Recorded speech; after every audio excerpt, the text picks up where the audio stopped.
Hello everyone, welcome to my channel. Today I'm sharing an irresistible melt in your mouth chocolate dip butter cookies.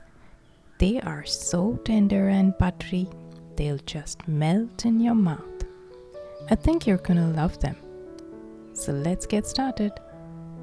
Now starting with measuring the ingredients, I got a lot of comments asking how to measure it right. So here, I'm taking the room temperature unsalted butter, which comes to a measure of half a cup and 2 tablespoons.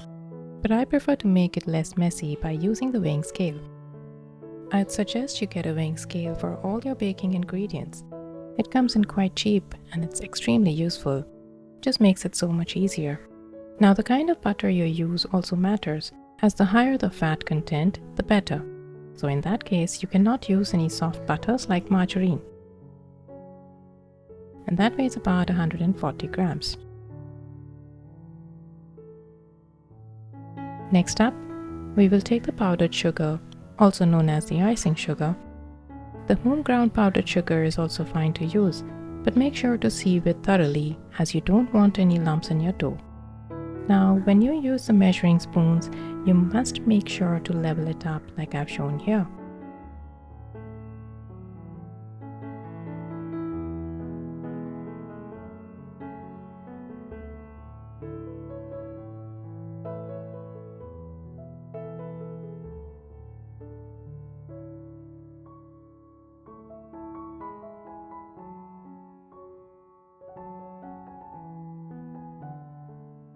Next, we will take the all-purpose flour, which is measured in cups of 1 1/4 cup.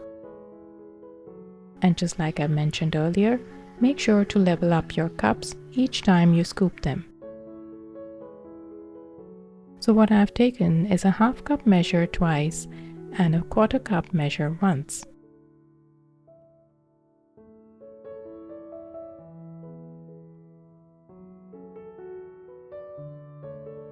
That weighs up to 170 grams.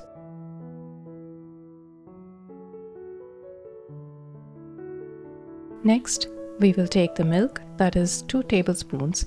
You need not be precise in this, as every time you make the dough, you may need some extra in case your dough is too thick to pipe out. Now, bringing everything together, we will take a large bowl and taking our room temperature butter, we will whisk it for just a minute or so until it's soft and creamy.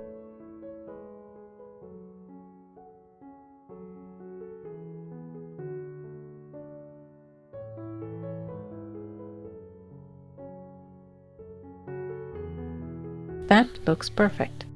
Next, we will add in the icing sugar and whisk it in just as well until it's smooth and creamy once again with soft peaks. This should take less than a minute.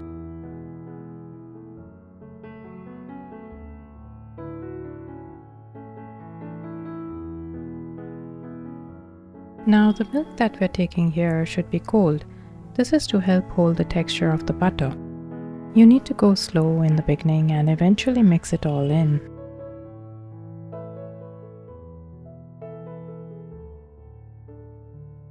It'll take a little more than a minute to mix the liquid into the fats.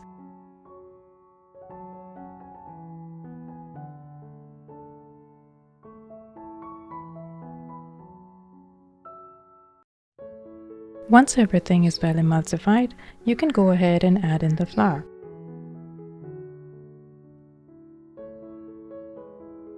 At this point, we are using the spatula to avoid overmixing of the dough. This helps to keep the flaky texture in our cookies, but just make sure to get all the flour incorporated well. So scrape the bottom and make sure you get all the dry ingredients into the wet. Now that we're ready with the dough, let us bring in the piping bag and the nozzle. This time I'm taking a closed star-tip nozzle. The link for this is mentioned in the description box below, along with all the other tools that I've been using in my video. We are using 2 piping bags, one for the dough and one for the nozzle, as this helps to give a clean nozzle and also allows us to interchange with a different nozzle for a different cookie shape. At this point, before filling in the piping bag, you may check the consistency and add a teaspoon of milk if you find the dough to be dry. If you're interested in sharing your ideas for this recipe, I would love to hear from you, so do write to me in the comments below. And to find more such easy cookie recipes, you may click on the link above. The air pockets in your piping bag can be removed with the help of a bent scraper. This helps to give us a smooth finish while piping out the cookies.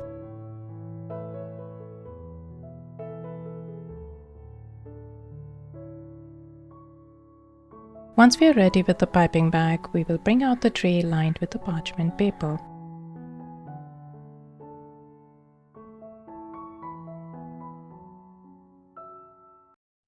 Holding the bag upright, we will make a zigzag pattern for the cookie. Don't worry if you can't get it right in the first go. Give it a couple of tries and you can always scoop it back into the bag and have it a go at it again.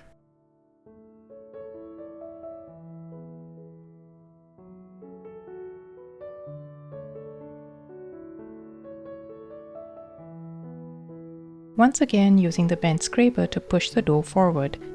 This way it helps us to use up all the dough. So using up the remaining dough, I'm going to pipe it in another tray.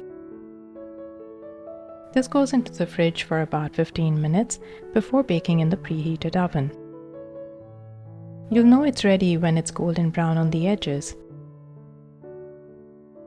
Allow it to cool on the wire rack while we prepare the chocolate.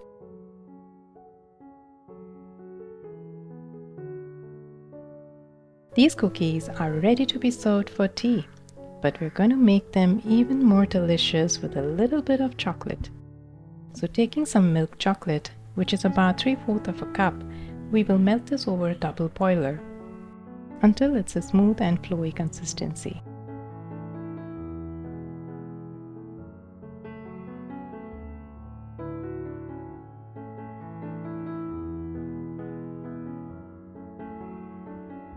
Once it's ready, we will now start with the coating of our cookies. Alternatively, you can also use white chocolate instead and add some sprinkles to it, which makes it a perfect gifting solution. These cookies can stay fresh for up to 2 weeks in an airtight container, and we can get up to 16 cookies from this batch.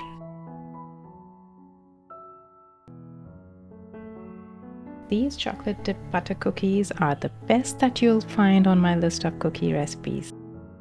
And they are perfect for your tea time snack with friends and family. So do give it a try and let me know in the comments below.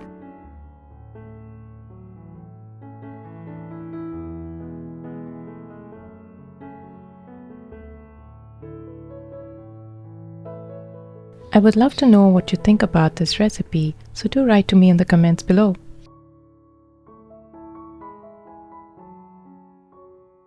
Perfectly flaky, that'll simply melt in your mouth.